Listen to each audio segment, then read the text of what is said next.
여러분, 우리의 구원은 성삼위 하나님의 역사로 이루어집니다. 먼저 성부 하나님은 우리의 구원을 계획하시고 그것을 진행하셨습니다.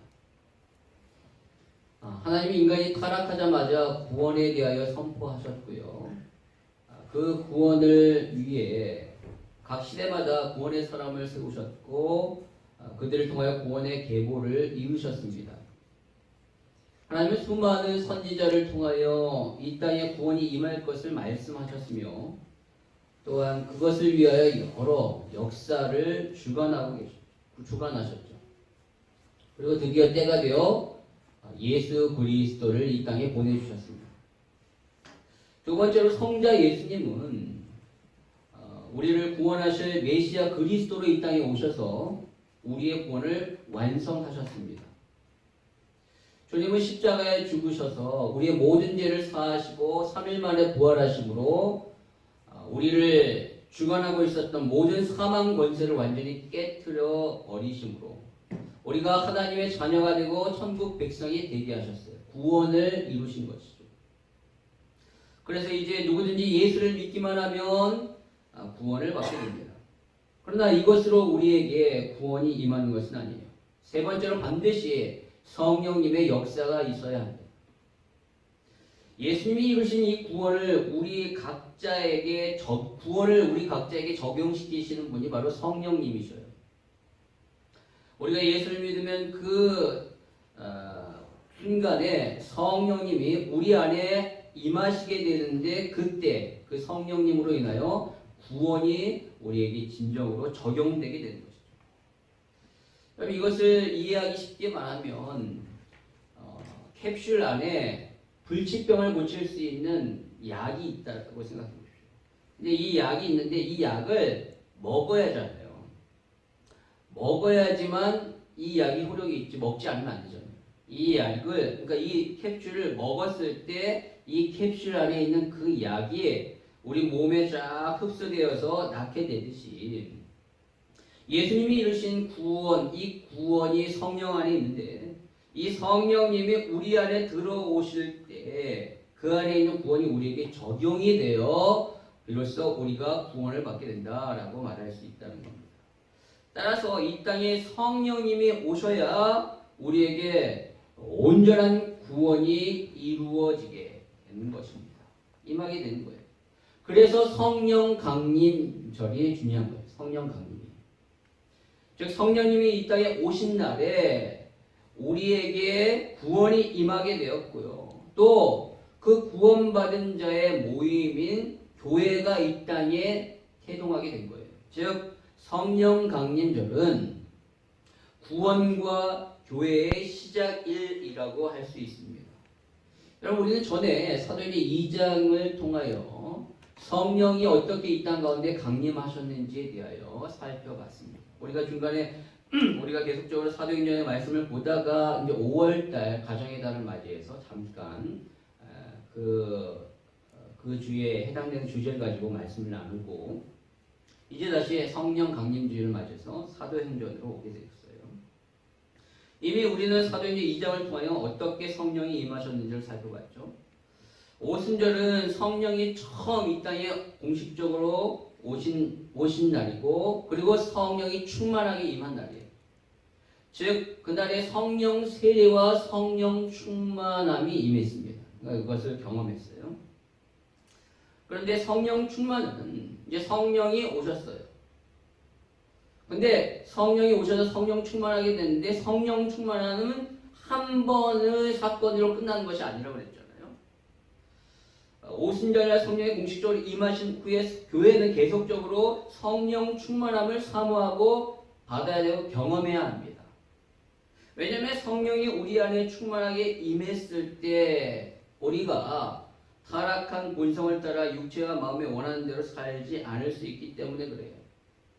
성령이 오신 이유는 첫 번째가 우리에게 구원을 적용시키기 위한 것이고 두 번째는 바로 우리로 하여금 온전한 하나님의 사람으로 살게 하기 위하여 그래서 성령의 도우심으로 성령의 열매를 맺어 하나님이 원하시는 그런 아름다운 삶을 살게 하시기 위해 성령님이 오셨습니다. 성령이 아니고서는 하나님이 기뻐하시는 삶을 살 수 없어요. 그래서 우리는 날마다 성령 충만함을 구해야 돼요. 여러분이 기도하실 때 꼭 성령 충만함을 위하여 기도하십시오. 그것이 우리가 받을 수 있는 가장 최고의 응답인 거예요. 성령이 충만하여 성령의 지배함을 받을 때 우리는 가장 하나님이 원하시는 아름다운 삶을 살 수 있는 것입니다. 바로 오늘 본문은 예루살렘 교회가 또 성령 충만함을 경험하는 장면이 나와요. 이미 사도행전 2장에서 경험했는데 오늘 4장에 보니까 또 예루살렘 교회가 성령 충만함을 경험하게 됩니다. 31절 우리 같이 읽도록 하겠습니다. 시작. 빌기를 다음에 모인 것이 진동하더니 우리가 다 성령이 충만하여 담대히 하나님의 말씀을 전하니라. 아멘. 오순절을 경험했던 예루살렘 교회는 또다시 성령의 충만함을 경험합니다. 어떻게요? 빌기를 다하며 즉 하나님 앞에 기도함으로 말미암아 성령 충만함을 경험하게 됩니다. 여러분 이것이 정상적인 교회의 모습이에요. 교회는 모일 때마다 하나님 앞에 기도함으로 성령 충만함을 경험해야 합니다. 오늘 이들이 모인 이유가 정기적인 기도 모임으로 모인 것이 아니에요. 갑자기 모인 거예요. 왜냐하면 사도행전 3장에 보니까 기도하러 성전에 올라왔던 베드로와 요한이 성전 민문에 앉아 있었던 안진뱅이를 일으키는 사건이 벌어지게 됩니다. 그러자 사람들이 솔로몬 생각이 쫙 모여서 이 베드로와 요한을 칭찬하며 그들을 칭송하는 거예요. 그때 베드로가 우리의 능력으로, 우리의 개인의 능력으로 이 사람이 이렇게 생긴 것이 아니라 바로 예수의 이름으로 이 사람이 일어났다. 그가 우리 주 예수 그리스도의 이름을 믿음으로 말미암아 그 믿음으로 인하여 이렇게 성하게 됐다라고 얘기를 합니다. 그러자 사람들이 그 얘기를 듣고 5,000명이 회개하고 구원받는 역사가 일어나게 되죠. 그런 엄청난 큰 놀라운 사건이 벌어지자 유대 종교 지도자들이 가만히 있지 않는 거예요. 이 베드로와 요한을 잡아서 옥에 가두고 그들을 신문합니다. 그리고 더 이상 예수의 이름으로 말하거나 가르치지 말라라고 이렇게 협박하면서 그들을 내보내죠. 그런데 그때 베드로와 요한은 끔찍도 하지 않아요. 사도행전 4장 19절 20절에 이렇게 얘기합니다. 너의 말을 듣는 것이 하나님의 말씀을 듣는 것보다 옳은가 판단하라. 우리는 보고 들은 것을 말하지 아니할 수 없다라고 담대히 얘기하면서 나와요. 여러분 그리고 나서 바로 오늘 본문에 이 두 사도가 다시 동료들이 있는 곳에 가서 그 동료들에게 자신들이 경험했던 일을 얘기한 거예요. 유대 지도자들이 어떻게 얘기했는가요? 어떻게 협박했는가를 이렇게 그들에게 얘기를 한 겁니다. 그때 그 얘기를 듣고 거기에 모인 사람들이 하나님 앞에 기도하기 시작한 겁니다. 여러분 이들은 이렇게 갑작스럽게 기도하게 된 거예요. 그런데 그들의 이러한 기도에 하나님은 어떻게 응답하셨는가? 바로 31절에 성령 충만으로 응답하셨다는 거예요. 여러분 이것은 기도의 가장 큰 응답이 바로 성령 충만함을 보여주는 겁니다. 그들은 사실 성령 충만함을 위하여 기도하지 않았어요. 여기 보니까 그런 내용이 없어요. 그런데도 불구하고 하나님이 그들에게 성령 충만함을 주셨어요. 왜요? 성령 충만함이 그들이 구한 그 기도의 가장 좋은 응답이기 때문에 그래요. 하나님이 그 사람들 우리의 상황을 아시잖아요. 우리가 간구하는 것들, 아니 간구하지 못하는 것까지도 아시는 그 완전하신 하나님이 우리에게 성령 충만함을 주셨다면은 우리에게 있어서 가장 좋은 기도의 응답이 성령 충만함입니다. 우리에게 가장 지금 필요한 것이 성령 충만함이에요. 지금 이 사람들에게 가장 필요한 것이 성령 충만함이기 때문에 하나님이 그들에게 성령 충만함을 준 것입니다. 따라서 우리 역시 이렇게 기도하여 성령 충만함을 받아야 됩니다. 여러분 기도했는데 기분이 상당히 나빠요. 기도했는데 계속 마음이 허전해요. 그러면 이것은 잘못 기도한 거예요. 성령 충만함을 받아야지 진짜 기도한 겁니다. 우리는 성령 충만함을 받을 때까지 기도하는 거예요. 언제까지 기도해야 된다고요? 성령 충만함을 받을 때까지 기도하는 거예요. 왜? 그것이 나에게서 최고의 응답이기 때문에. 주님이 말씀하셨잖아요. 너희가 성령이 임할 때까지 기도해라 라고 제자들과 사람들에게 그렇게 얘기했듯이 우리가 그 주님의 말씀을 따라 우리 역시도 성령 충만함을 받을 때까지 기도해야 하는 거예요. 그렇다면 오늘 이들이 어떻게 기도했기에 그들이 또다시 성령 충만함을 경험할 수 있었을까요?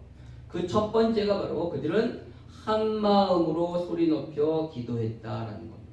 우리 24절 같이 읽도록 하겠습니다. 시작. 그들이 듣고 한 마음으로 하나님께 소리를 높여 이르되 대주제여 천지와 바다와 그 가운데 만물을 지은 이시여. 아멘.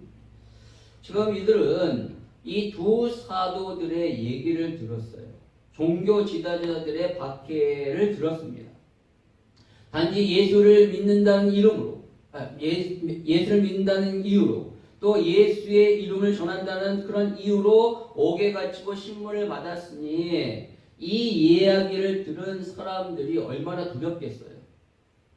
이제 예수님이 말씀하신 대로 본격적으로 핍박이 시작하는 건 아닌가라고 생각했겠죠. 그러면서 어떤 사람은 빨리 도망가자, 빨리 피하자라고 이렇게 얘기하는 사람도 있었을 것이고, 또 어떤 사람은 맞서 싸우자, 우리가 무기를 준비하자라고 생각하는 사람도 있을 수 있다는 거예요.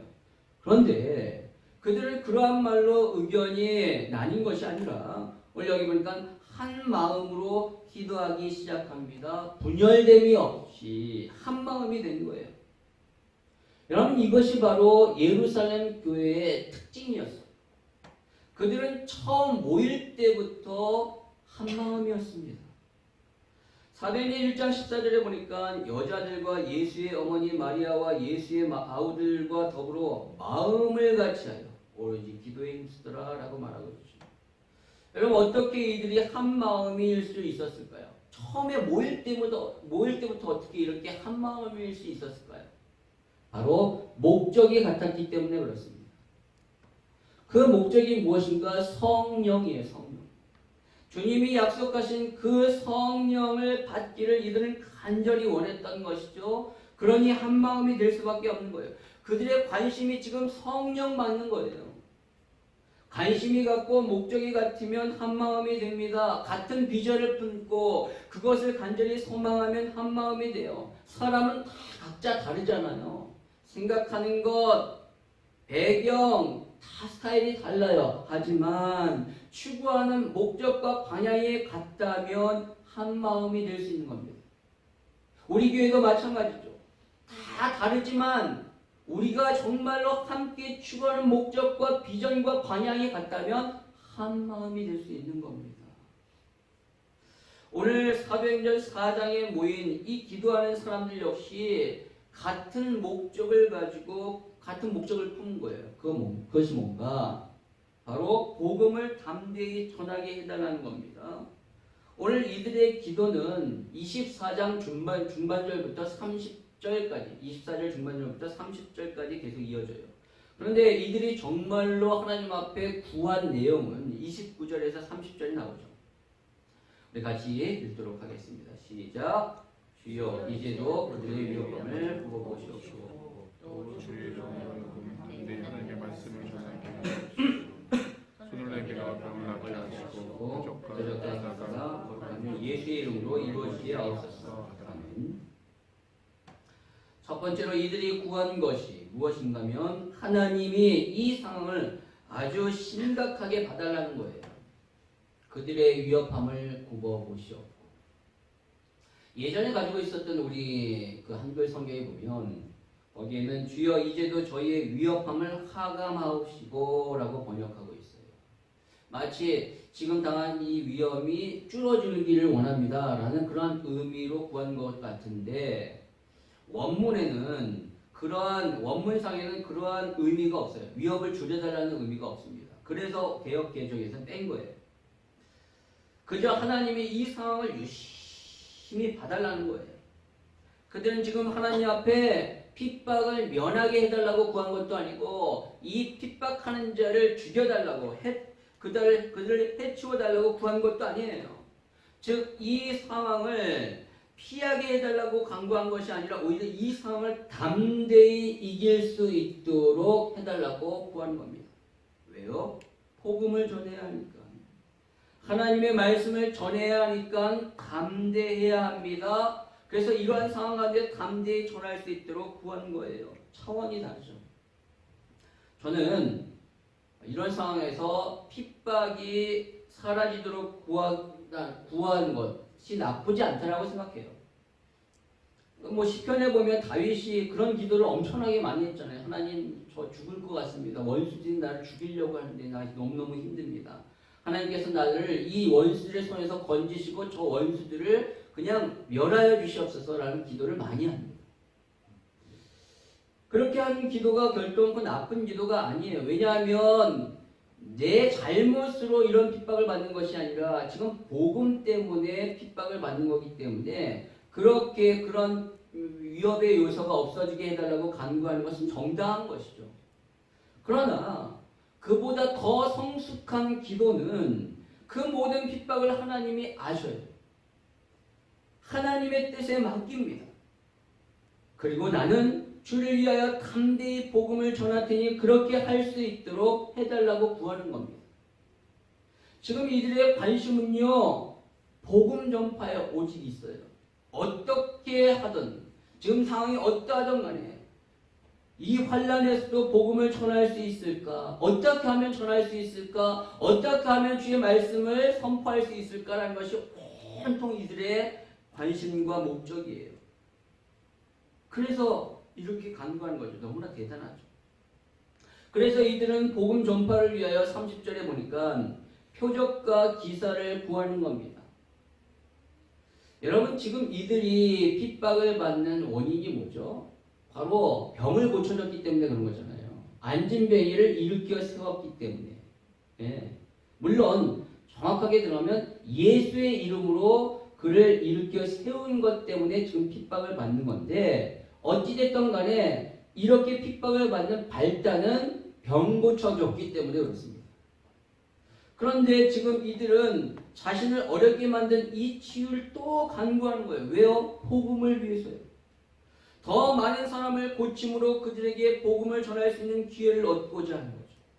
저와 여러분에게 기적이 이루어져야 될 이유가 여기에 있는 거예요.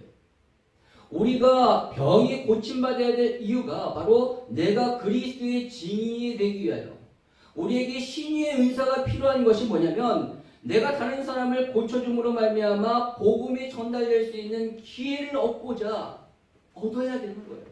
여러분, 정말로 그 복음을 위해서 그렇게 되기를 원한다면 구하십시오. 하나님 주실 거예요. 저는 그렇게 믿습니다. 그것을 알기에 오늘 이렇게 구한 거예요. 오늘 이들의 기도는 오직 그것밖에 없습니다. 아무리 무서운 핍박이 온다 할지라도 복음을 막을 수 없다는 거예요.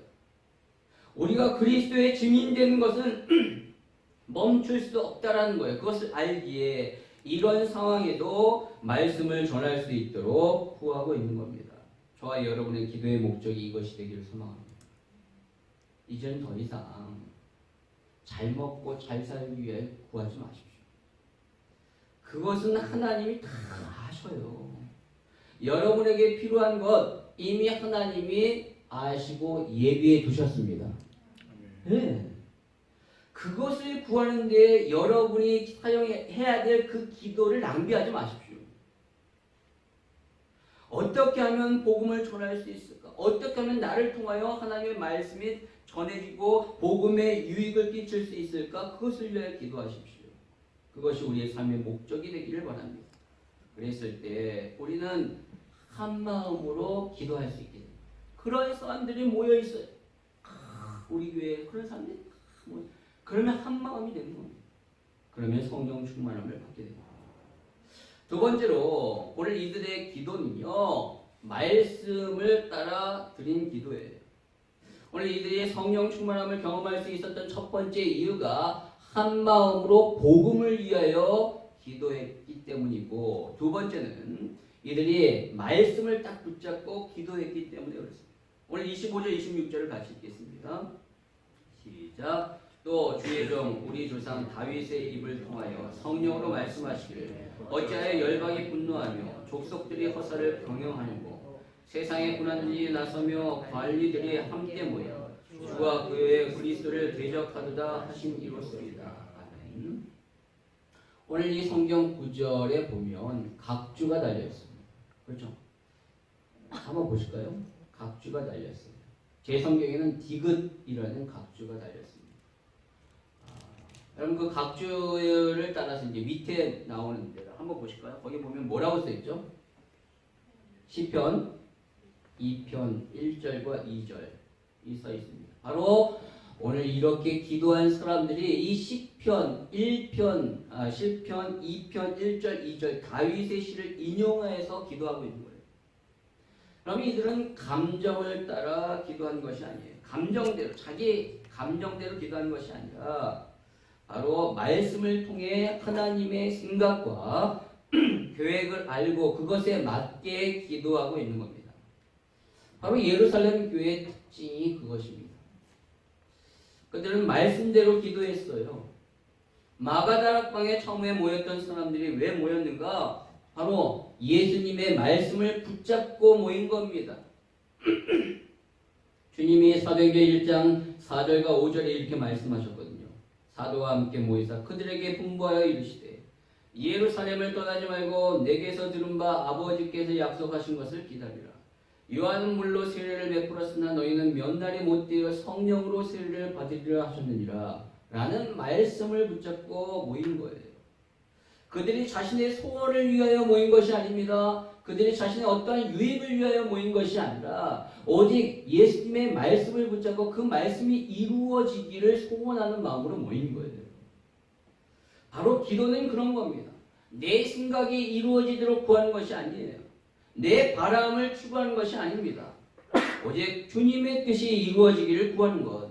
그러기 위해서는 주님의 뜻이 무엇인지를 알아야 돼요. 그 주님의 뜻은 바로 말씀에 있습니다. 그래서 우리가 말씀을 봐야 하는 거예요. 그 말씀에 담긴 하나님의 뜻을 발견하고 그것이 이루어지도록 구하는 것, 그것이 진정한 기도예요. 오늘 이 사람들이 그렇게 기도한 거죠. 바로 지금 이 상황이, 지금 우리에게 당한 이 상황이 말씀을 보니까 다윗이 예언한 그 시편 2편에서 예언한 그 말씀이 이루어지고 있는 것이구나 라는 것을 알고 그렇게 알고 고백하는 거예요. 말씀이 성취됐다는 겁니다. 다윗이 뭐라고 예언한 겁니까? 시편 2편에 보니까 열방이 분노하고 족속들이 헛된 것을 계획하며 세상의 군왕들과 관리들이 이 예수를 대적하기 위하여 한자리에 모였다라는 겁니다. 그런데 그것이 오늘 27절에 보니까 헤롯과 본디오 빌라도를 통하여 그 말씀이 이루어졌다. 바로 이 둘이 힘을 합쳐서 그리스도를 죽였어요. 여러분 1절에도 말씀드렸듯이 이 헤롯과 본디오 빌라도는 절대 함께 할 수 있는 사람이 아니에요. 이 두 사람은 서로 적대적인 관계에 있는 사람입니다. 헤롯은 갈릴리와 그리고 베레아를 다스리던 분봉왕이고 본디오 빌라도는 로마에서 유대의 총독으로 파송된 로마인이에요. 따라서 헤롯의 입장에서 보면 자기가 지금 다스리고 있는 이곳에 로마의 총독이 와서 다스리니까 정치적으로 얼마나 라이벌이겠습니까? 아주 껄끄러운 사이예요. 그런데 이 둘이 예수를 죽이는데 손을 잡았답니다. 또한 바리새인들과 사두개인들도 마찬가지입니다. 그러면 이들은 유대 종파의 양대 종파에 속한 자들로서 양대 종파로서 성격이 전혀 달라요. 바리새인들은 율법을 철저히 지키려고 하고 지금 이 유대의 독립을 막 추구하려는 사람들입니다. 그러나 사두개인들은 굉장히 아주 세속적인 사람이에요. 대단히 세속적인 사람이기 때문에 돈과 명예와 권력을 막 탐하는 사람들이에요. 그래서 이들은 로마에 빌붙어서 사회에 아주 중요한 자리에 다 차지했어요. 그래서 주로 사두개인들은 제사장이나 아니면 관리들이었고 바리새인들은 성경을 필사하고 가르치는 서기관들이었습니다. 서로 전혀 맞지 않고 서로 으르렁거리며 싸우는 사람들인데 예수를 죽이는 데는 하나가 됐다니까요. 뿐만 아니라 유대인과 이방인들 역시 마찬가지입니다. 잘 아시다시피 이 둘은 절대 함께할 수 없는 사이예요. 심지어 로마 사람들이 지금 자기들을 압제하고 있는데 그 사람들과 유대인들이 함께 합세하겠습니까? 힘을 합치겠습니까? 그런데 희한하게 예수를 죽이는 데는 힘을 합쳤다라는 거예요. 하나님께 기름 부음 받은 거룩한 종 예수를 거스르기 위하여서 헤롯과 빌라도, 바리새인과 사두개인, 유대인과 이방인들이 이렇게 손을 잡은 거예요. 정상적으로는 도저히 일어날 수 없는 일이 벌어진 것입니다. 우리는 이것을 야합이라고 얘기해요. 야합했다. 그런데 이 야합이 오늘 보니까 하나님의 뜻이래요. 하나님이 정하신 뜻이래요. 28절에 얘기하잖아요. 하나님의 권능과 뜻대로 이루려고 예정하신 그것을 행하려고 이 성에 모였나이다. 이들이 이렇게 모였잖아요. 이들의 야합은 하나님이 정하신 뜻이고 그 뜻대로 이루어지고 있는 것이다라는 거예요. 지금 바로 예수를 죽이고 그리고 그들이 지금 우리를 핍박하는 이 모든 것이 바로 성경이 이루어지고 있는 것임을 알았다는 거예요. 지금 어떻게 성경을 아니까 이 사람들이 시편에 딱 보니까 시편 2편에 이러한 내용이 있네. 그런데 지금 이러한 상황을 보니까 이 말씀이 지금 이루어지고 있는구나.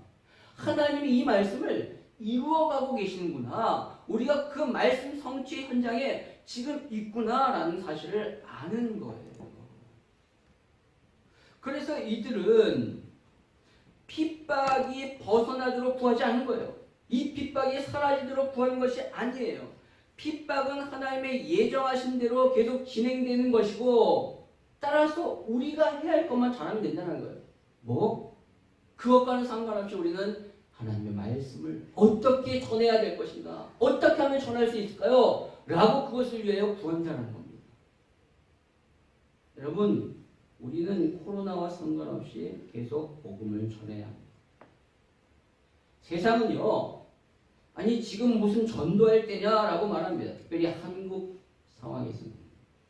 지금 교회 얘기하는 것 자체를 다 사람들이 거부하는 분위기예요. 그럼 이것은 분명 교회가 잘못한 면이 있어요. 그동안 교회가 제대로 세상의 빛과 소금의 역할을 감당하지 못했기 때문입니다. 특별히 팬데믹 상황에서 더욱 그랬습니다. 그러나 교회를 향한 질타와 때로 지나칠 정도의 불공평한 핍박이 있다 할지라도 우리는 이것이 하나님의 섭리 가운데 있음을 알아야 돼요. 그리고 이럼에도 불구하고 우리는 복음을 전해야 되는 거예요. 왜냐하면 복음은 생명이기 때문에 그렇습니다. 지금 우리가 기독교의 이미지를 따지고 자시고 머뭇거릴 시간이 없는 거예요. 그러면 수많은 생명이 잃고 마는 겁니다. 그들을 지옥으로 보내게 되는 거예요. 여러분, 이것이 사탄의 전략입니다. 지금은 교회 가자는 말 하지 마. 오히려 그렇게 얘기하면 사람들이 영영이 교회 안 올걸? 이라고 얘기하고 있다는 거예요, 사탄이. 여러분, 이 사탄의 말에 속지 마십시오. 성경과 교회사의 모든 역사에서 교회가 잘못을 하던 또는 세상에 교회를 핍박하던 교회는 어찌됐든 간에 그러한 모든 상황 가운데 계속적으로 복음을 전했어요. 왜냐하면 생명을 살려야 하기 때문에 그렇죠. 교회가 실수한 것이지 복음이 잘못된 것은 아니잖아요. 우리가 가짜일 수 있는 것이지 예수가 가짜일 리는 없는 거예요. 그래서 복음을 전해야 합니다. 예수를 전해야 돼요. 어떠한 상황에도 복음을 전할 수 있도록 기도하십시오. 그것이 우리의 삶의 목적이 될 때 하나님은 우리의 기도에 성령 충만함으로 응답하실 줄 믿습니다. 오늘 31절을 볼게요.